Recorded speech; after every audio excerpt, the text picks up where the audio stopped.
Hello, Joey Levine in New York City. Thanks for Hi, taking Nick.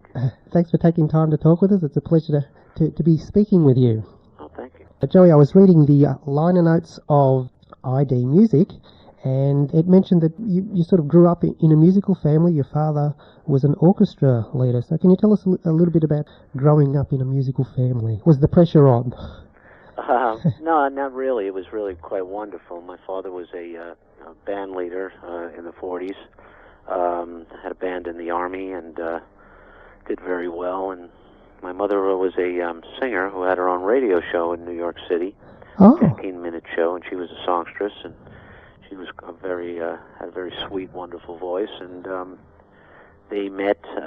She hired him to do some arrangements for her, and they hit it off, obviously. So obviously it's in the genes. It's in the genes.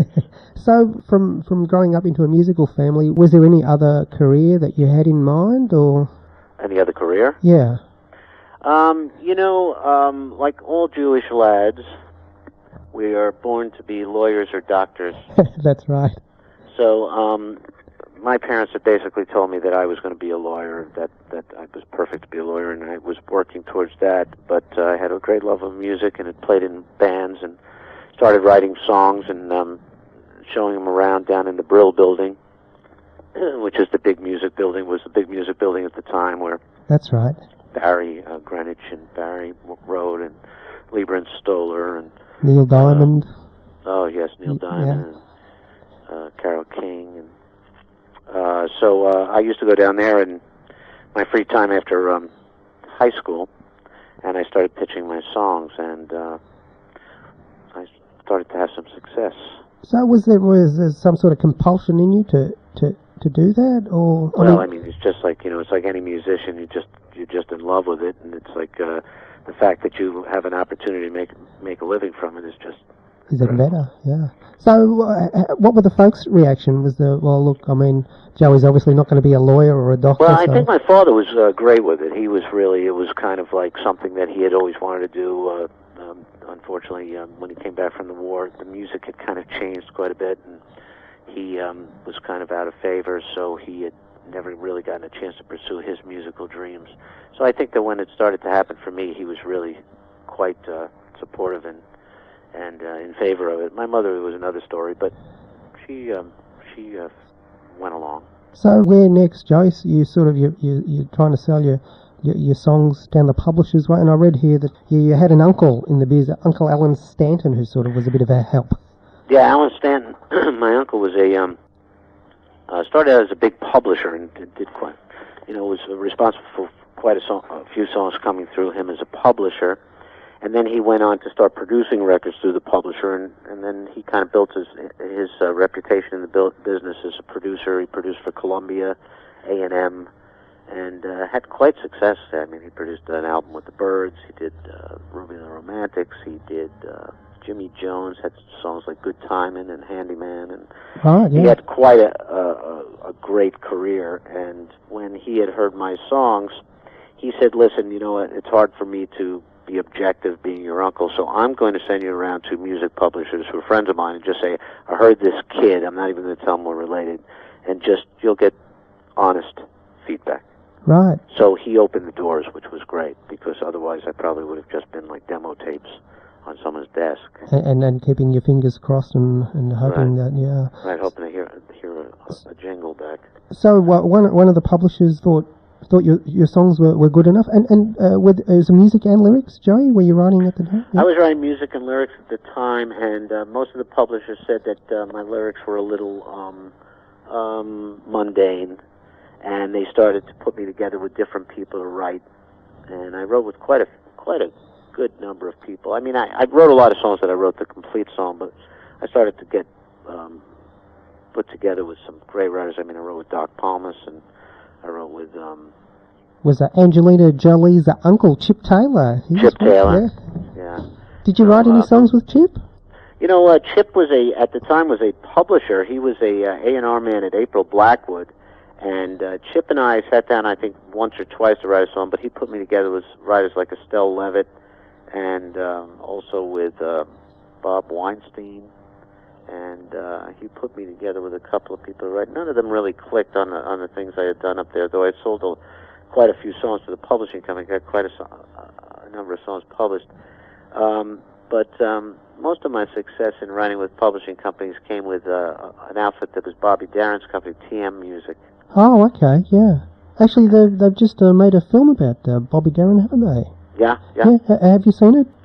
I haven't seen it yet. It just came out. So Yeah, it's I'm kind of anxious to see it because I met with him on a couple of occasions, and he even had my parents come up because at the time I was like 15 or 16, and he wanted me to stay around for the summer and write for his publishing company. So he had to get consent of my parents, and they came up and met him, which they were pretty enthusiastic about. Was he married to Sandra Dee at the time? Yes, he was. Did you meet Sandra?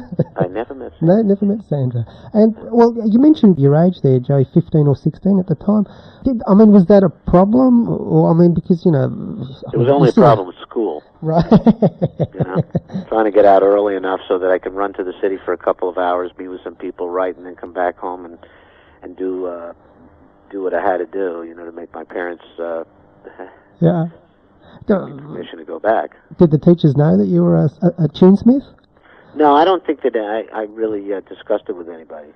Right. Like, when I was playing in some bands, because you'd play on the weekends with bands and you'd play some gigs, whether they were Sweet 16s or parties, the guys in the band knew that I was writing songs, but I didn't really brag about it much because I hadn't really had any success yet, so there was really nothing that much to brag about. What about when the Third Rail charted? Did you have to tell your high school friends there that you were singing? Well, it was funny because my father had bought me a car, and the day that I picked up the car, I was with two of my pals, and we heard the Third Rail on the radio, and I said, "Boy, that's me." And they said, "What do you mean that's you?" And I said, "Yeah, that's a record I cut." I said, "Listen, it's unmistakable. It's my voice." And it was like, "Oh, yeah, it's Joey." That would have been a bit of a buzz back in those days. Your first sort of major collaborator was Artie Resnick. So was he sort of put to you through TM Music, or how did your collaboration come together? Yeah, Artie had been writing with Kenny Young. And they had written a couple of hits together, Under the Boardwalk being one of them. And Kenny Young then decided to move to England. Okay. And Artie needed a writing partner, and Erwin Schuster, who was the music head of music at TM, put us together and thought we'd make a good combination. And obviously you hit it off? Yeah, we clicked pretty good. And Artie, he would have been a bit older than you?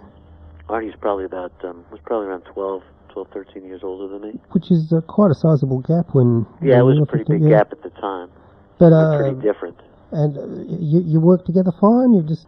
How does that sort of come together? Because, well, him being, I suppose, more mature, or you were just a very mature 15-year-old, 16-year-old? Well, I don't know. Artie just had a knack with lyrics. He's a great lyricist. He could just turn a lyric beautifully, and just, he wrote... he's had a lot of hit records besides the songs that him and I wrote together. And he would just take some of my songs, so I would come up with the melodies and start writing songs, and he would come up with the words, and it seemed to click. He was a fun guy, and very charismatic and enthusiastic, and very open. So actually, the relationship in the beginning worked very favorably. We were friends as well as writing partners. Right. And was Artie always the lyrics and you the music, or did it chop and change? Okay. Yeah, no, Artie never wrote melodies. Right. So we did write some melodies on the Id album with his wife, Chris Resnick. Right, yeah. I see the credits. Chris had a classical background, so it was like the combination of the three of us sometimes produced some interesting sounding music, I thought. Yeah, I just want to mention that ID Music is on CD. We've got it here on Revolver, licensed by Sony Music, and it's a great album. But before we get onto that, Joey, was there always an intention for you to be more than just a songwriter, to sing as well? Where did that come from? Was that come from you? I used to sing all my demos when I used to go to demo studios, and I got a lot of offers to sign with people. People were interested in me as an artist, but I love singing, and I sang on a lot of my records and a lot of other people's records as a background singer, but I never really had those eyes to be an artist, really. Right. It was strange because I did it so much as a kid, being with bands, but I never felt like the music I was writing was something that I wanted to put my name on as an artist, and the music that I would write that I wanted to, I didn't have the chops for. Right, okay. Now, you mentioned bands like you played in, I've got here, the Pastels, so were these just sort of local semi-professional bands, or what exactly were they? No, they were local bands. I mean, all the bands that I played in were just like, weekend club date bands. Right. And, weddings, parties, we made some records together at one point, and some people wanted to sign us, but that was another thing. My father said, no, he's not interested in doing that, Right. My father was kind of hands-on, and kind of watched over that I made the right moves. Yeah. And I agreed with him most of the time. Yeah. Joey, I've got here your first record, The Out of Towner, by a guy called Joey Vine. Who is this Joey Vine? Well, it was just it was a name we used. One of the bands I played in was Joey Vine and the Grapes. So when that record came out, it was Joey Vine. And, those were kind of songs that I did with Al Gallico on a strange label, Hercules Records, that it was on. Right. And I had done these things, obviously a heavy influence of Dylan, and Al said we should do them. And I said, well, I'm just kind of ripping off Bob Dylan. And he said, well, that's okay. You're like this young, good-looking lad, and he says, I think it'll find its place. But so that we did that one record, and that was kind of it. Then you went Fortunately, it wasn't a hit. Otherwise, I'd be known as Joey Vine, the Bob Dylan ripoff. Yeah, and Hercules Records would be a major company then. Right. All Quiet on West 23rd, which was credited to Jetstream, but it was basically you and Artie Resnick. Right. Yes. So obviously the Joey Vine single flopped, and then you went to. Well, those were demos. I used to make these demos, and a lot of times the demos, a record company would hear them as we'd send them around for other artists, and they'd become interested in them and say, well, we'll put out the demo. Right. So we put them under different group names. Okay. And what they... Kind of the Milli Vanilli thing. Yeah. And I suppose putting out the demo meant that you didn't have to re-record it, so you'd be saving money as well for the company. Yeah, it was just like, it was easy. It's there. You're interested in it? Great, let's put it out. Yeah. So tell us about the third rail, which was yourself, Artie, and Artie's wife, Chris Resnick. So how did that all come together? That came together through Ted Cooper. Teddy Cooper was a producer at Epic Records, and Teddy had heard some things we were doing and liked it, and suggested we do a project together, and we started to write this kind of social commentary, because Artie and I were both pretty politically motivated. Yeah, just for Australian listeners, it was quite a volatile political period over there in America, wasn't it? Yes. Yeah, and I was, at that point, I think I had just entered maybe college, maybe pre-college, and it was, there was a lot going on with the Vietnam War and everything, and it was kind of an unsettled youth. So that obviously inspired you, or? Sure. Yeah.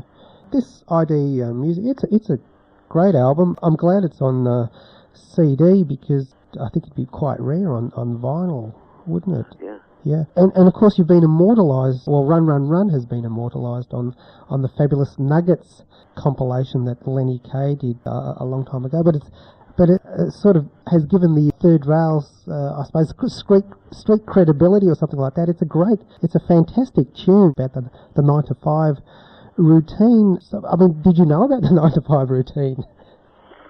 No, I never really knew the 9 to 5 routine, but Artie knew it. And that was enough, yeah. It was good working with Artie and Chris. Was it sort of like a true partnership? You all sort of... it was very good, but I think that, it got a little vibey after a while, because I enjoyed writing... how do I put this? I mean, I enjoyed writing with Chris and Artie together, and the three of us made a good team, but I kind of enjoyed writing the stuff that I liked, which was more garage bandy kind of rock stuff, and, I didn't really want to be put together with Chris all the time, so I still maintained my own balance of writing by myself, and then, sometimes I would just write with Artie alone. Right. Now, Run Run Run was, a fairly good success. I think it made, on the line notes, made number 53 on the Billboard charts. So you quickly followed that up with another single to try and sort of consolidate. Was that the plan? I think another record came out of that album, but it wasn't successful. Right. And it was more of a teeny bopper song that we had done, which really had nothing to do with the album, but it's one of those things where the record company says, this sounds like it could possibly be a hit, and it was just like, well, okay, you know. And was there sort of a career plan with the third rail? Oh, and did they have career plans in No, there was no career plan. No. There was no career plan. Matter of fact, the funny thing is, one night we played in, we got booked a job out at a amusement park during the summer, and oddly enough, we got booked as the third rail and the Jetstream on the same bill. Now, how did you manage that? Obviously, you didn't play at the same time. You know, well, yeah, and it was just, I went out as the third rail, we did some songs, and then later on came back as Jetstream, and I think I just changed clothes, right, as if that was going to fool anybody, and maybe put on a silly hat and stuff, and just strut around and did that, and then did some other songs, which, because Jetstream never had an album, so it was like there wasn't deep in material, so we did one or two originals of other things, and then maybe one or two covers. So who blew each other off the stage? Was the third rail or Jetstream? Joe, which leads me to another question, Joey, is did you do much live singing at that time? Because, you know, you wrote and you recorded. Was there a sort of a live outlet for you? I didn't do a lot of live singing. I kind of became very shy of it. You know, I became very conscious of it, whereas a younger kid, I would just do anything and go for it. And I was still obviously very young, but it was like I became more... The writing and the producing and the arranging was more empowering to me, and being on stage was, I found it like a struggle to try to feel comfortable. So I felt much more comfortable just being behind the scenes. Right. Okay. Yeah. Not everyone's born to be a star. No, that's right. Joey, after Third Rail, what happened next? The follow-up single wasn't successful. Did you sort of call it a day there for the Third Rail, or? We did another single, and then they released one other single, which was this. I mean, it was such a kind of like the songs they chose as singles weren't representative of the songs on the album, and then we kind of just faded out. It was like we didn't find there was reason to do another album unless we had a hit single. Right. And those times, I think albums were really driven by singles, unless you know you were going to be a touring band that was going to pick up a lot of fan base. So we weren't touring. We weren't that kind of a band. We were more of a studio band. And since we didn't have the hit single, it was like, well, there was really no reason to pick it up and do it. Did you have any say with the record company saying, you know, don't put that single out, I mean, my personal favourite is She Ain't No Choir Girl. That would have been... yeah, they put that out as a single. Oh, they did? Okay. That was out as a single. That was the nail in the coffin. A bit too radical. It was very strange, right? For the audience's ears in those days. Very strange. Very, very entertaining. Oh, fantastic track. Hilarious. Brilliantly hilarious track. Okay, the Third Rail calls it quits. And where next for you? And did the Resnick sort of go their own way, or...? Chris kind of bowed out, and we didn't do much more writing with Chris. And then Artie and I just started writing together. Right. And is this where Jerry Kassenetz and Jeff Katz came in, or was that much later? Yeah, what happened was I'd been writing with Artie, but I'd been writing other places. I wrote over at Aaron Schroeder's place with a fellow named Mark Belak, who was a friend of mine, and I was doing some writing there, and there was a song that was recorded over there called Try It. Oh, which, the Standells had done. Yes, I know that track, yeah. It had gotten a lot of airplay and was kind of like an underground kind of hit in a way, the Standells. And Jeff and Jerry, I guess, found that song and decided to recut it with the Ohio Express. Okay. And it had gotten success. I don't think it was, went top 40, but then they got in touch with me. And I kind of talked to Artie, and I said, these guys got in touch with me to do something. He says, well, why don't you call them back? I said, I don't know, And Artie called them back. And we had a meeting with Kassenetz and Katz. They said they were interested in doing some stuff. And the first thing we did with them was they had some studio time, and they said, well, why don't you just go in and cut some things? And we cut Yummy Yummy. Okay, and that sort of started the ball rolling. Right. In the meantime, though, Joe, I mean, were you earning a living, or were you still at school? And well, I was still at school. Yeah. And I was earning a living, but I can't say a great living because none of these records were really making me a lot of money. Right. And I was making more money as a background singer. I was singing on other people's sessions. Well, I'd get hired as a singer. Oh, yeah. On whose sessions do you Well, I remember? sang on a lot of Jeff Barry's records. Oh, okay. Yeah. So I sang on all the Monkees records, the beginning Monkey records that he did. Yeah, yeah. I'm a Believer, and another Andy Kim song. It's a Little Bit Me, It's a Little Bit You. Yeah. And I did a lot of singing with the Monkees, and I got approached to do the Archies thing, but I turned it down because they didn't want to pay any royalty. They just wanted to pay session fees. Oh, okay. So Ron Dante took it over. Yeah, yeah. Who I just spoke to the other day. And these were all done in New York, the Monkees? They were all done in New York because the Monkees were originally done by Boise and Hart Yes. out in California, and then Jeff Barry took it on, and Jeff did that the I'm a Believer song, Neil Diamond song. Right. And that was his first hit record with them. So, and I was singing background. I'd sing on all those records. And Jeff really liked me as a background singer, so I did a lot of work with him, and I'd sing background with him and Ron Dante and a guy named Jamie Carr and who were the girls? Ellie Greenwich and Tony Wine, Okay. Valerie Simpson. Right, right. So we would. Those were like the basic singers that Jeff used on a lot of records. Valerie Simpson, that's not the Ashford and Simpson? No. Yeah, yeah. Oh, it is? Oh, okay. It's a small world, the music world. Yeah, yeah.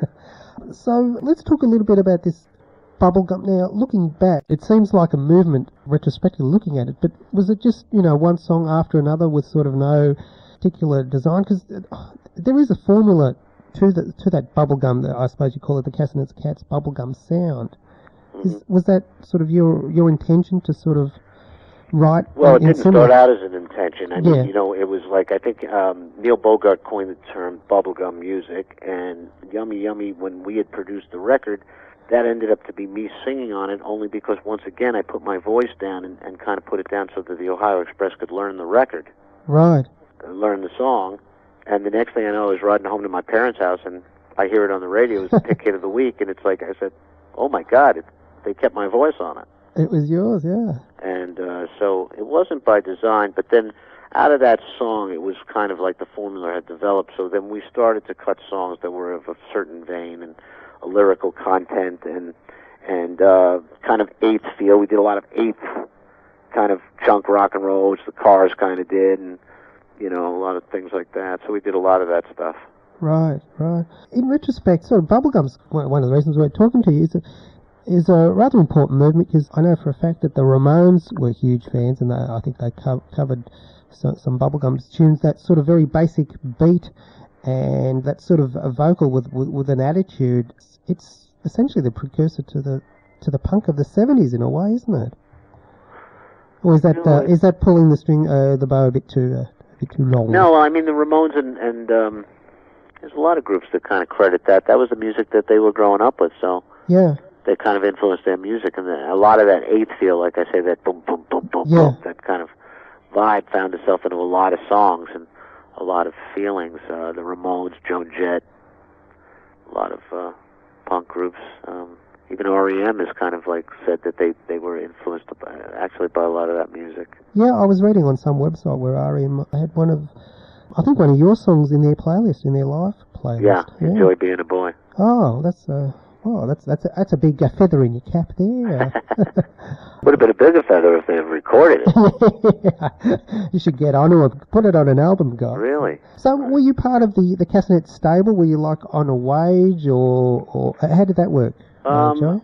We weren't signed to them, but we kind of did a lot of writing with them, and we did a lot of work with them until, I think Castanets and Cats made a big mistake. They had a lot of talented people who were cutting hit records, and they kind of just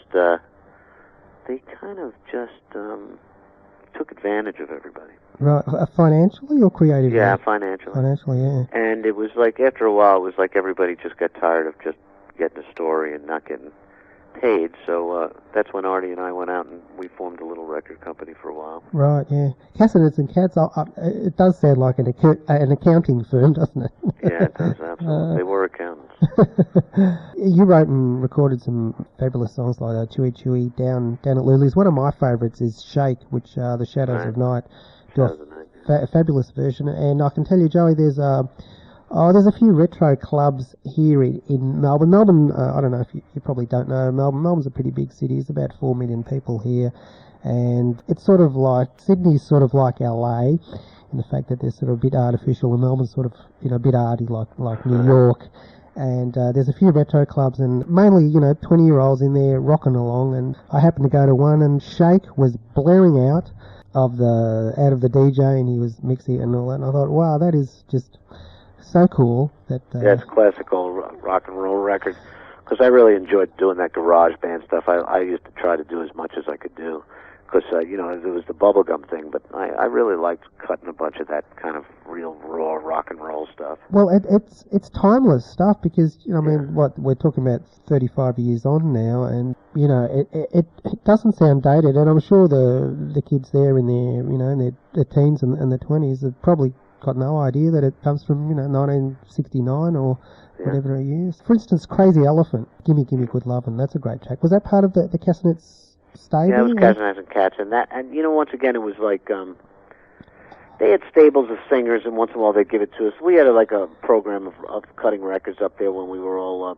cutting them, where you would kind of have your schedule for the week, where you would kind of write for 2 days, then you would track for a day, you'd overdub the next day, you'd do your vocals, and then you'd mix, and that was your schedule for the week. Right. And we all kind of shared certain musicians that we played that played on a lot of the records, Jimmy Calvert and Norm Marzano and Paul Nauman and Kenny Laguna played on a lot of keyboards, and so we used to have like a stable, factory of music. I don't mean that in a bad way. It was just like everybody had their time in the studio. Bo Gentry would be there, Bobby Bloom, Richie Cordell, myself, and we were like kind of the mainstay of the writers of the Castanets and Cats that were having the success.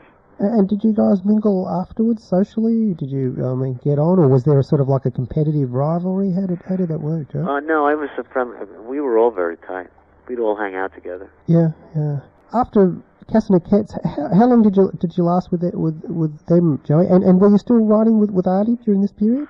Yeah, Artie and I were writing, but then as Artie and I formed a record company, and we had some success. We had some records on there. Bobby Bloom had a record, Montego Bay was a big hit record. Oh, yeah. And we had a record with, actually, pre-Dawn stage, Tony Orlando did a song with a group called Wind, called Make Believe, which actually Bo and I had written. Okay. I started to write with Bo Gentry quite a bit, and with Bobby Bloom, and with Richie Cordell. So I started writing with different people, which kind of caused a little bit of a stress in the relationship of Artie and I, because Artie had been like, oh, I'm your partner, it's Levine and Resnick, Yeah. And I said, well, yeah, but, I like kind of writing with everybody, and I guess I was at a young stage where it was like I really did enjoy just what different people brought to the plate, and I wrote differently with different people. So I never really, I didn't look at the relationship of Artie and I as like a permanent kind of situation. It was like, we write together, and I write with other people. Right. So it kind of formed, it became a sore point between us, and finally caused a rift that, ended the relationship. Right. Do you still talk to Artie? Or? Yeah, I emailed him just yesterday, because he had sent me an email saying Yummy Yummy is on a commercial in London, and I emailed him, and I said, well, for what product? Wanted to get some information to see. Hey, maybe we're going to make some money on it, So we've kept in touch over the last couple of years. We hadn't for a while, and then I called him, like I think around as early as like 3 years ago, and I said, it's really silly that we just don't talk. It's like it wasn't that bad, Yeah. And we've renewed our relationship, so that's nice. Does he still do music? Is he still in the music biz? Artie is a very creative guy, so I'm sure he's always involved in some way in doing stuff. Right. Okay. But I think at this point he's just happy to be, getting some good royalties from his old songs and living nicely. Yeah. Well, it's good to see that all this music is being released on CD. Do you have any role in that, Joey? Do you have any part in that, or do you have any say in that, or? Something, I get a call, someone tells me it's been done, and it's nice to know it. I mean, last year I produced some records with Joan and Kenny. Oh, okay. Joan Jett and Kenny Laguna. Right, yeah. We wrote some songs together and did some stuff, and she had an album out that came out internationally. Actually, I shouldn't say internationally. I know it came out in Japan, and I think one or two other countries, and so I was on that album, and I think that she's getting ready to release something in the States here. That's great. And hopefully those songs that I've written with her will will show up on that album as well. She was huge in the 80s here in Australia, and I think she came and toured a few times. She's great in person. She's great. Does she still wear the black leather? No, not as much. Not as much. Oh, that's a shame. By the way, what was the name of your company there, Joe? Your record company then? In New York, we have a company called Crushing. Back in the early 70s. Oh, in the 70s? Yeah. The company was called L&R Records. L&R Records, okay. L&R. L&R. Resnick. Oh, okay, yeah. At first it was called Earth Records. Then, and we had put out a couple of records on there and had some moderate success, and then we got a cease and desist order from Rare Earth Records. Oh, okay. Which was a Motown kind of stuff. Yeah, yeah. So we changed the name to L&R Records. Okay. And how long did that last as an interview? Not that long, maybe 2 years. Yeah. 3 years. Was it sort of something that you wound down of your own accord? You know, it wore down because of, I think it was like, you know, the funny thing was like a lot of the people from Casanets and Cats came over to Artie and my label and were doing records, but everybody wanted to do a different record than they'd been known for. Oh, okay. So all of a sudden everybody was making these sweeping ballads and using strings and this whole thing, and although some of them were good and there was some slight successes to them, it was almost like, you know, it was like we were making records that we shouldn't have been making. Right. And it was hard to control these guys because they felt like, oh, they were away from Casanets and Cats, and this was their chance to do what they always wanted to do. Yeah. Were any of those particular records hits or ones that our listeners would know? Make Believe was a minor hit. Montego Bay was a hit. Oh, okay. Montego Bay was pretty big here because it's on a lot of the old compilations here. Right. So, yeah. Sadly, Bobby Bloom, he died not long after. Yeah, he died. He went out to California. He was being produced by Jeff Barry and did an album with Jeff. And I don't know. You know, there's a lot of different stories of what happened, and I don't know the real true story. Oh, I heard shooting accident or something. Yeah, it was a shooting accident. That yeah, I know. Maybe it was suicide or something. I'm not sure. But anyway, let's get on to the brighter things. So, a tune I want to mention, which is one of my favourites. It wasn't a hit here in Australia. I heard it when I was a young lad listening. We had American Top 40 with Casey Kasem here syndicated. I remember hearing Life is a Rock by Reunion, and I think I only heard it once, but I remembered it forever because of all the artists that were sort of named very quickly. Was that a functional band, Joey, or was that just you? No, that was another put-together band. Mark Bellack, who had written Try It With in a couple of songs earlier, Mark was still in the music business, and he came to me, and he had found this song that he had written with these guys, and he said, I'd like you to get involved. You could make this a hit record. So I did some writing on it and produced the record, and the record came out and went top 10 here. Went top 10 very quickly. It got a lot of play and became a big hit. Were you able to follow it up? Yeah, we did a couple of follow-ups. An album? We did actually a couple of fun things. We did Discoteching was in one song, which was kind of fun, and then we did a song called They Don't Make 'Em Like That Anymore, which was about the movie business, which has actually gotten some play on stations here, like they're movie stations, like play old movies. And it was basically about that. They don't make them like that anymore, and I'm staying up late at night watching them in black and white. You know, it was a fun song with a lot of impersonations of Cagney and Bogey, and excellent. It was quite a kind of theatrical record, kind of like Choir Girl in a way. Right, yeah. Theatrics. I'd love to hear it. Did you release an album as Reunion?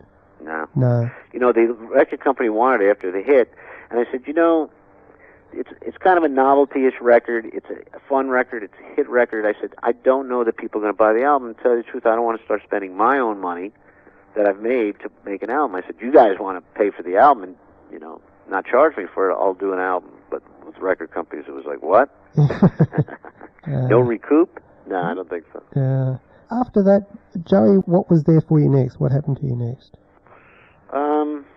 After your L&R record sort of folded? After L&R split up, I kind of did some work, and I worked... actually, Clive Davis wanted to sign me. He had asked me to do some stuff, and I did some writing, and then I did some writing for...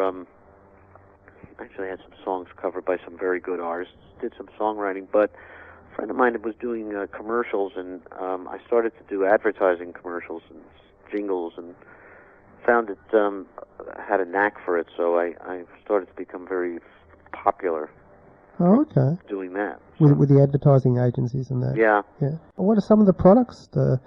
Well, some of the hits I had was, and I don't know what's played there, obviously, but there was like a Mounds commercial, Mounds and Almond Joy. Did they have that? No. Candy bar. No. Sometimes you feel like a nut, sometimes you don't. Then I did some Toyota, Oh What a Feeling. Oh, okay. Yes, we get and them. You here. asked for it, you got it, Toyota. Right. And then I did some Coca-Cola work, Can't Beat the Feeling, and I did, I did a lot of stuff. Heartbeat of America, Chevrolet. Okay. A lot of advertising commercials. So, Joe, you mentioned you have your own company, Crushing Music. What is that sort of, you do jingles full time now? Crushing Music does advertising music for advertising, and also does music for kids' television shows. And oh, okay. What? We have a big hit show here. I don't know if it's there, called Dragon Tales. No, I don't. Is it a kids show? Yeah, it's a kids show, and now we just did another one called. Well, actually, it's just a show that's going to come out. So we've been doing some of that. And, I've had some albums on that. Been fairly successful with that. It's been actually turned out to be something that's been quite nice. That's great. How do you look back on your old stuff there, Joe? For instance, like the Third Rail, is it sort of like a fond nostalgia? Or, I mean, do you ever go out and put it on the turntable or the CD player? Or? I don't listen to it as much as, that I'm... every once in a while I'll pick up something old that I did, something that I did years ago, and I'll, listen to it and enjoy it. And then someone will even turn me on to a record and they'll say, gee, I found something of yours. You may be interested in hearing it. And somebody will send me something or send me a song that I did, and it brings me back to a place. It's almost like you can, how music defines time. It'll really put you back in that place where I can go back into the room where I was when I wrote it, when I was singing it, or the time frame of what was going on with me at the time. So it's fun to do. I don't fixate on it. It's like I've moved on from it. Yeah. I'm glad that I did it. It was a very enjoyable time for the most part. Oh, it's good that you're talking about it too, though. Yeah. Because a lot of people, like myself, I mean, we grew up. Yeah, grew up on people this have written books and have interviewed me, and it's nice. It's nice. Nice to be, that people enjoy it and still enjoy it. Exactly. Do you have children, Joey? I mean, I have a daughter that's 20, and I have two sons that are 9 and 7. Any following in the old man's footsteps into the music business? My daughter sings, but she's basically a rodeo star. Oh, okay. And my sons are musical, but it's up to them whether they're going to pursue it. Yeah. It's not something I'll push them to do. It's like if they love it and want to do it, do it. It's fun. Do they have some sort of feeling that the old man was a big hit maker in a long time ago when he was a young lad? I think they know a little about it. Yeah. Have they investigated or anything like that on their own sort of bat? Not yet. My daughter has. As a matter of fact, my daughter had just done a paper for one of her papers in college, and she did an article on me. Oh, okay. Yeah. Did you try? She called me up and she says, I'm supposed to do an article, and I thought I'd interview you. What a great idea. Were you a bit hesitant, or just, oh, yes, go no, I was glad that she, felt that I was worthy enough to for a paper, Yeah, that's excellent. Yeah. All right, Joe. Look, I want to thank you very much. Oh, you're so welcome. For taking time to talk with us. It's a pleasure to talk with you. A remarkable career that you had there. And look, keep up the good work, and we're keen to hear any Joey Levine produced Joan Jett material or anything like that. And it's like, it's music, and it's, and a lot of the advertising music is very special. It's not just, and even though a lot of people look at it as interruptive, it's like sometimes it's probably some of the most creative stuff on. Oh, yeah, and the beauty of advertising, too, is that it brings to light, I remember I was living in the States for a while, and I think there was a Volkswagen commercial, and it had a Nick Drake song, and I thought, wow, how did they dig up Nick discovered Drake? the advertising business rediscovered Nick Drake. Yeah, unbelievable. I mean, he didn't have a career when he was alive. No, he was in a Volkswagen commercial, and all of a sudden an interest came up, and they started selling Nick Drake records and books and... Unbelievable, yeah. And I saw on one of those Dawson's Creek type shows, one show had a whole Nick Drake things. Yeah, it's great that the music is there. It exists. That's the beauty of songs that you write. Like I mentioned, Shake. Timeless tunes. So anyway, Joey, thank you very, very much for taking time with us. All success with your future projects, and all the best. Thanks a lot, Nick.